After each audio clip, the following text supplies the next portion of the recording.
Let me paint you a picture. You're in your freshman year in high school and you're delivering a speech for, let's say, science class.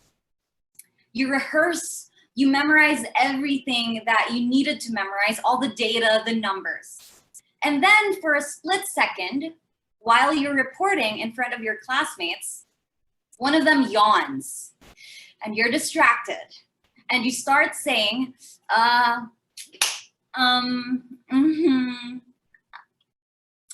and then you continue.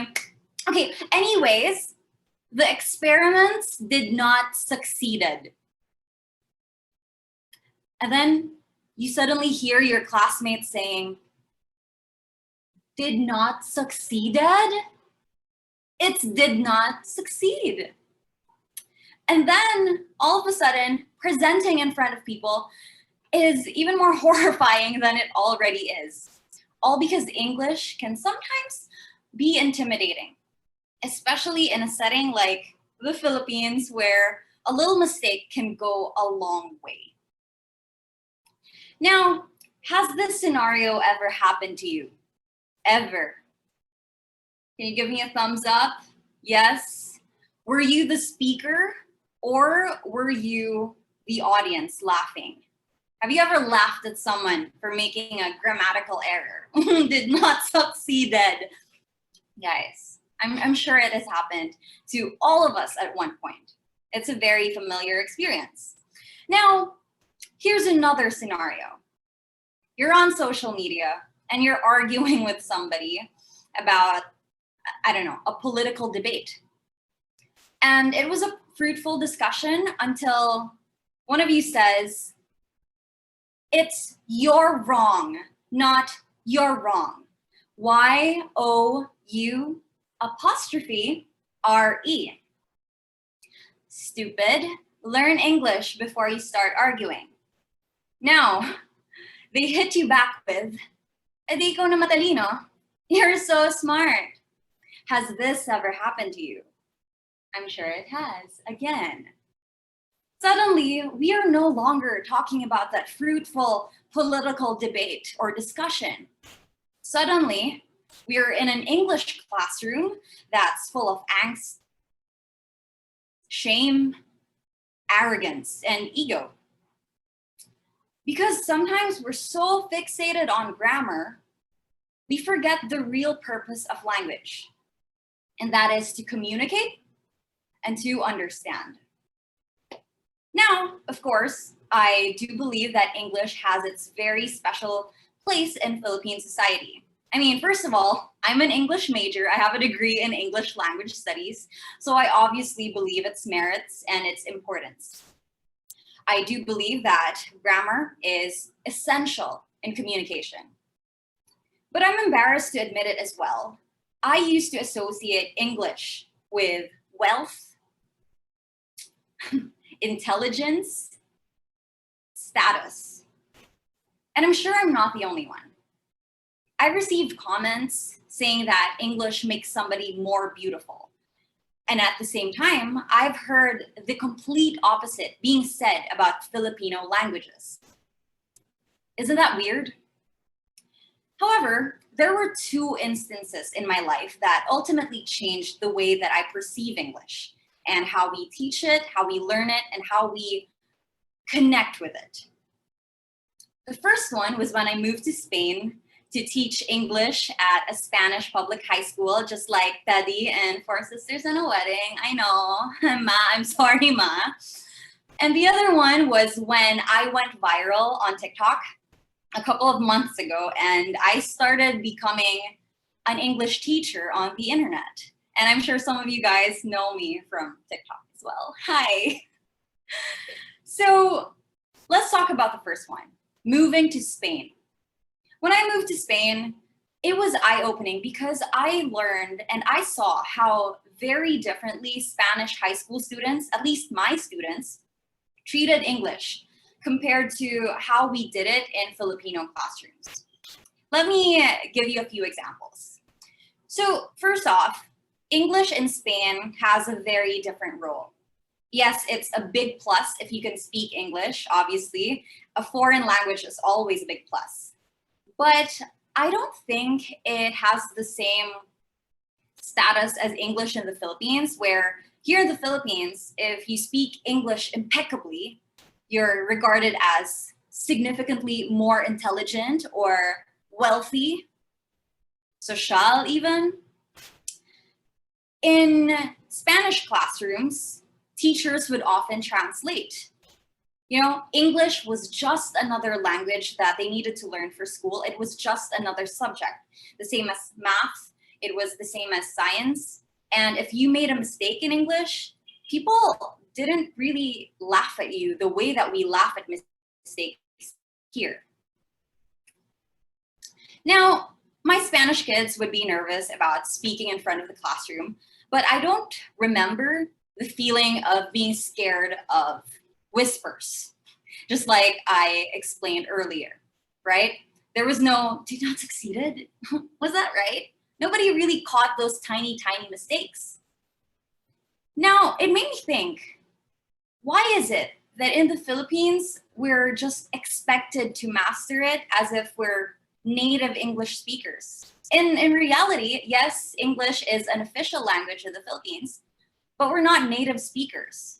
So why is it just expected from everyone, just like that? Can't it be just another subject? And then on the flip side, I had a student who spoke English so well with an American accent. This was a Spanish student. And I asked him, how did you learn it like that? Did you ever live in the States, or do you have American parents? What's the story? And he said he just loved English. He just loved practicing English. And his classmates were unbothered. The teachers just, well, he was just another student. It was nothing special. He was great, but it wasn't a significant thing that people put a lot of attention on. Now, it reminded me of when I was back in high school studying English. And obviously, as you can see, I speak English like this, kind of the way, I think it's more of a neutral accent. But I remember being told in high school that I was trying hard. I was a trying hard kid because I tried to copy accents from TV shows, and I tried to copy dialogues from TV and movies. I was trying hard when in reality, all I was trying hard to do was to study. I just loved copying accents. But there was such a weird stigma around it too. So now, after spending one school year in Spain, I grew a deeper understanding of how our environment and perception of the English language shape the way we learn and experience it. At least in my classroom in Spain, the kids were rarely mocked for their mistakes, and they were free to ask questions. They were free to translate. Translation was a normal thing. And when they failed to understand concepts, they were eager to ask why. Why? Why is this wrong? Why is it different from Spanish? Why is the structure confusing? It was never a status symbol, at least, again, not the way it is here in the Philippines. In the Philippines, it continues to be a language of prestige, which is why we continue to obsess over grammar, and we continue to argue grammatical ad hominems when we debate, and we nitpick everything that is wrong when a speaker in front fails miserably. But what does this obsession do? It further divides us, it further intimidates us, and it further distances us from the real purpose of language, which is to communicate and to understand. A few months ago, when I got into TikTok, just like everybody else during the pandemic, I spoke strictly in English because I thought that because I had foreign viewers, if I spoke in Filipino, I would alienate them. So instead of uploading Filipino Tagalog videos on my main account, I created a second account just for that. And I named it Ayin Pero Tagalog. genius, right? Absolute genius. Ayin pero Tagalog. That was the name of my Filipino account. So soon enough, my Filipino TikTok page overtook my main account. It sort of felt like creating two cookie recipes, one that actually followed my strategic cookie recipe and one that I just put together at one point, and then all of my guests love the unprepared cookies. Anyway, that's what it felt like. So everyone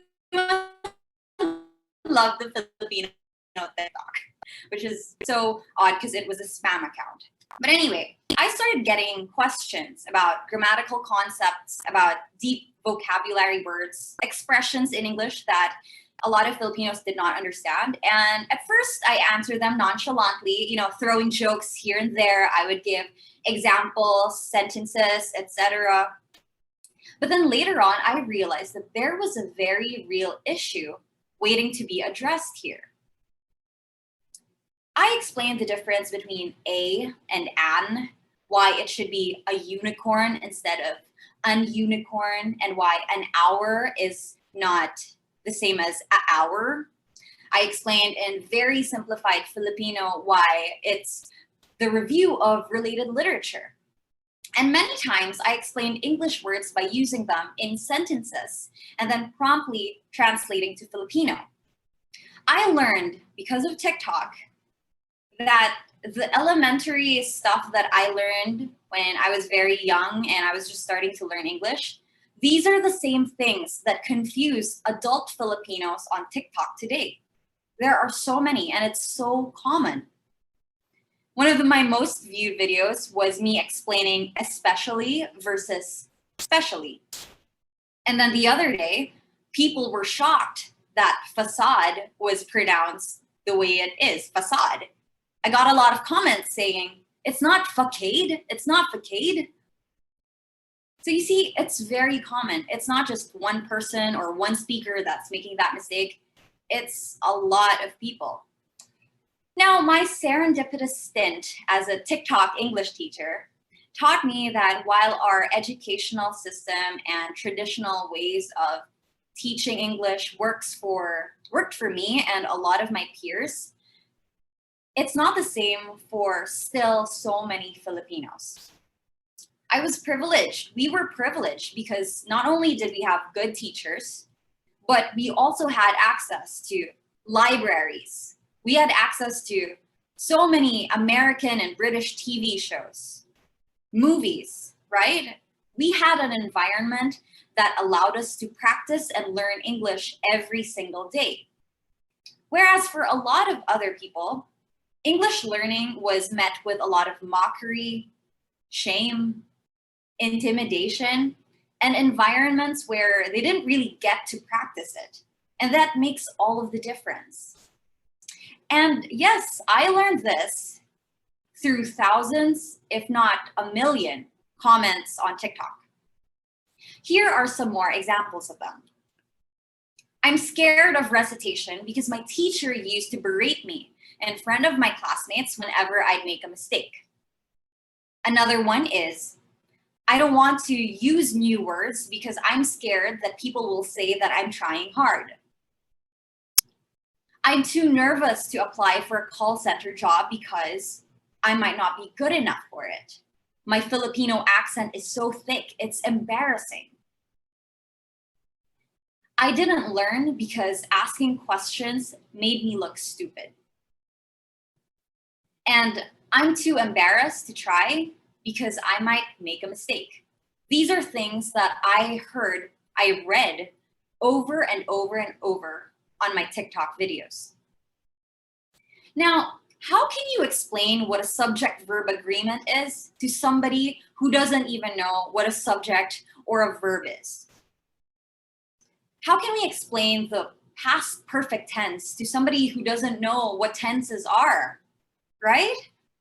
Now, how can we expect people to simply know these things, structure, grammar, pronunciation, when English, for some people, has already been established as an intimidating, inaccessible life skill?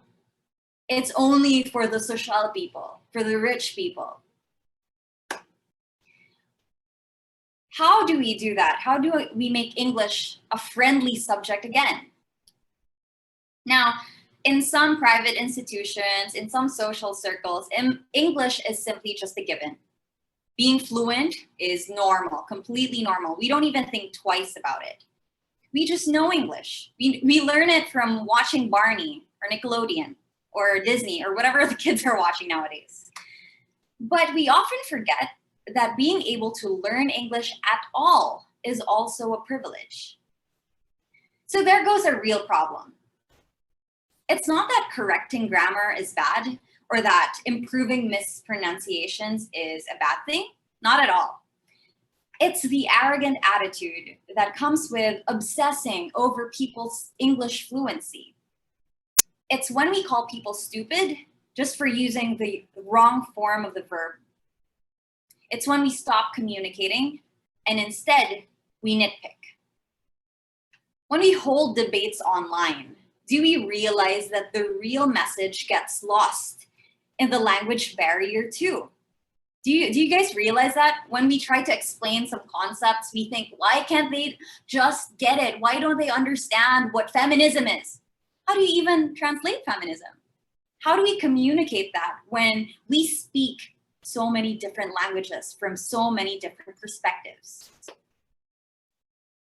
Do we realize that sometimes when we explain English, yes, it's accurate, but at the same time, it's also alienating? Now, we are a country with more than 100 languages. We are a nation that's rich in culture and tradition. Why must we fixate on the tiniest mistakes, just like that one, just like the mistake I just did, when we can be fostering an environment where we can learn English while we appreciate the ways that our English, Filipino English, is different from the rest of the world? Here's the most important thing that I've learned as a teacher in Spain and as a teacher on TikTok. We will more likely ask when we're not shamed for asking. We will more likely try when we are not shamed for trying. And we will most likely learn when we have a good environment for learning. So let people make mistakes without the fear of embarrassment, and let people try without the fear of mockery. And let people learn and continue to learn even outside of the classroom, even as adults. And when we use English or hear English, may we remember that it's just another language, just like the 120 plus that we already have here in the Philippines. And just like every other language, its primary use is communication, just communication. So let's communicate, let's talk, and let's stop obsessing over grammar. Thanks for coming to my TED Talk.